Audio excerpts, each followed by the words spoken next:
Well, hello guys, and welcome back to another Star vs. the Forces of Evil review. In this episode, we got the standard 2 episodes, Season 3, Episodes 18 and 19, Sweet Dreams and Lava Lake Beach. I know, I have been pretty negative, keep saying the show is dead to me, right, yada yada yada, partially as a joke, partially seriously. Both these episodes, on the other hand, are pretty good.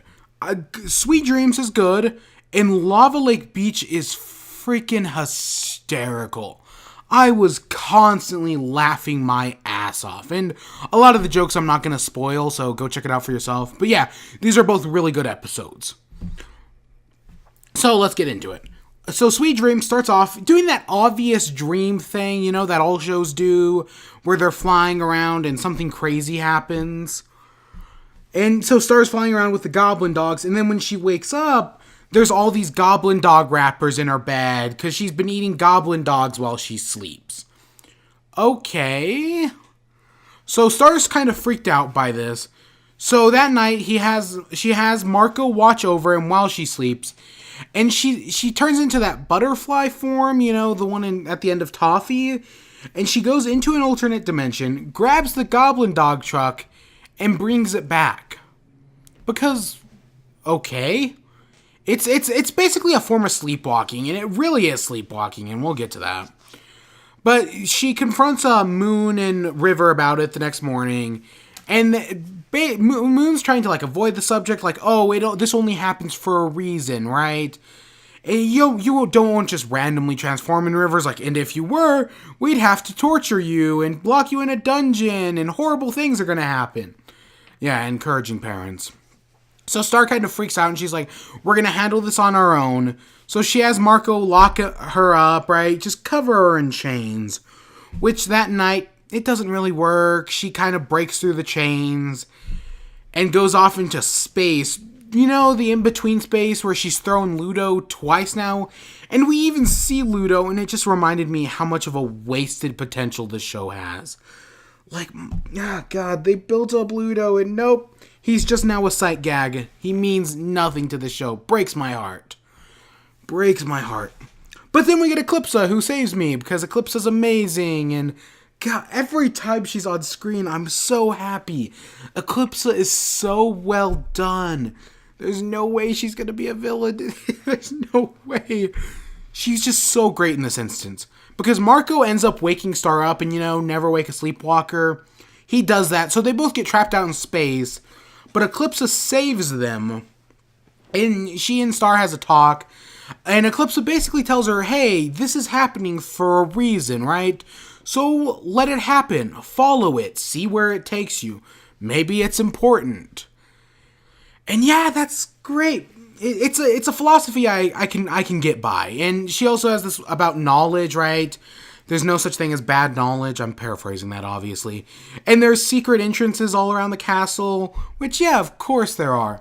Eclipse and Star, they're so similar, and they work off of each other so well. She's such a great character. I want more. So far we've only got her really in tiny glimpses. I want more. She's so good. She's so well done. Assuming they don't ruin her. But then Marco that night is like, oh, here, take my scissors, don't get lost. And she's like, no, I have to do this on my own. And then she transforms and goes back through the dimensions, and Marco's like, yeah, I don't know if she can do this on her own. Which, yeah, it's good that he's worried, right? He's worried about his friend. And with that transitions us to Lava Lake Beach. It starts off with them roasting marshmallows by the beach, which my only real letdown of this episode is I wish the Lava Lake Beach looked better. I like this idea of a beach with black basaltic sand and lava instead of water, but it's just kind of generic. I wish the skybox was cooler, because those can be really interesting, but no, it's just kind of shades of purple.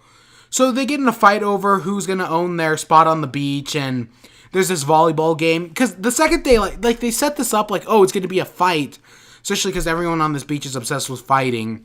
But of course it's going to be a volleyball game. They just framed it perfectly. But Kelly runs off, Marco goes to follow her, And he's like, is everything okay? And then she gets attacked, and then Marco gets attacked by that monster, the one Kelly fought in that one, was it the party episode? The season finale, I think. So that comes up and fights her, and it's like, oh, is this your new sparring partner? And Marco and this weird monster dog thing get in a fight. And yeah, this episode, it's just, Kelly, man, when I first saw her in Goblin Dogs, I still hate that episode, but I didn't care for Kelly. Seeing how she's progressed, what's changed. Gosh, she's so great. And she gives this plea to Marco. It's like, oh, I don't want to just be Tad's girlfriend. She wants to be an actual character. And I commend her for that. It's really interesting to see that. And she's just so great. For all the shit I keep giving the show, characters like Kelly and Eclipse are really good, and I'm really glad they're like doing this stuff with them. But basically, Tad is still living inside Kelly, which is so her hair is like an alternate, like a pocket dimension. Okay, that's kind of weird, but whatever. So he goes in, and Tad is in there. He's being all sad, eating pizza, because his existence is sad.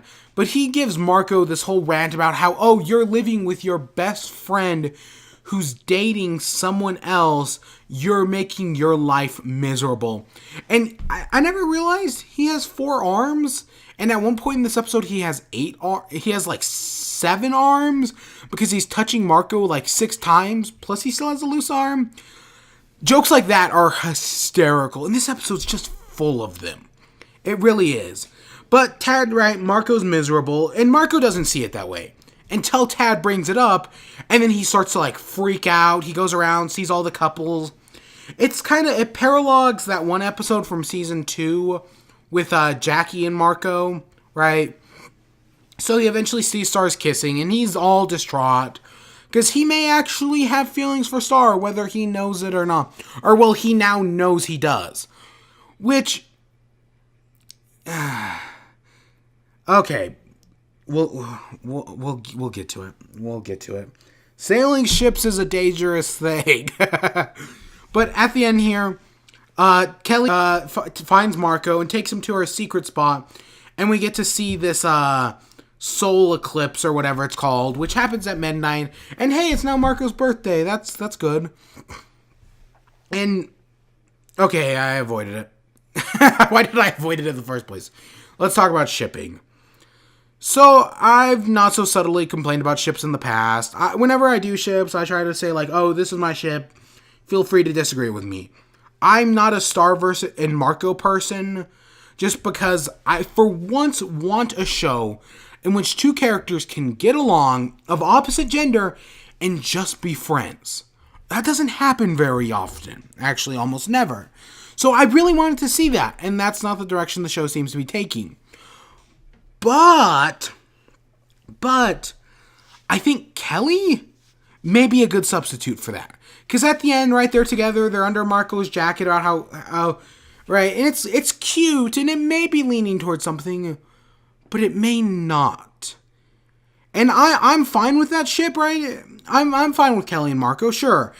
And I was saying while I was watching it, don't sail any more ships. Don't sail any more ships. I can't handle losing another. I'm such a clod. But if they were to just be friends, right? No, they were kick-ass fighting monsters, no romance whatsoever. I'd be perfectly fine with that. I just want to see it once. Just once. It's not too much to ask for, is it? And they actually put themselves in a perfect situation to do that, because they're both broken up and they're both kind of getting over it, and they'll get over it together, right? Only time will tell. Only time will tell. But even with that, the jokes in this episode are still hysterical, just constantly throwing you out there. And there's a lot of good ones, so even whether or not you like the shipping, I still think this episode is good because of the comedy. Which this is kind of a comedy show in the first place. So yeah, both these episodes are fine. I really do love Lava Lake Beach. The other one's kind of whatever. It's good. And yeah, I haven't actually watched ahead. Normally I do. I haven't. But I'm really curious. I hope the next episode's a Marco birthday episode. We'll see. But I hope you all enjoyed. Stay tuned for more. Until next time, peace.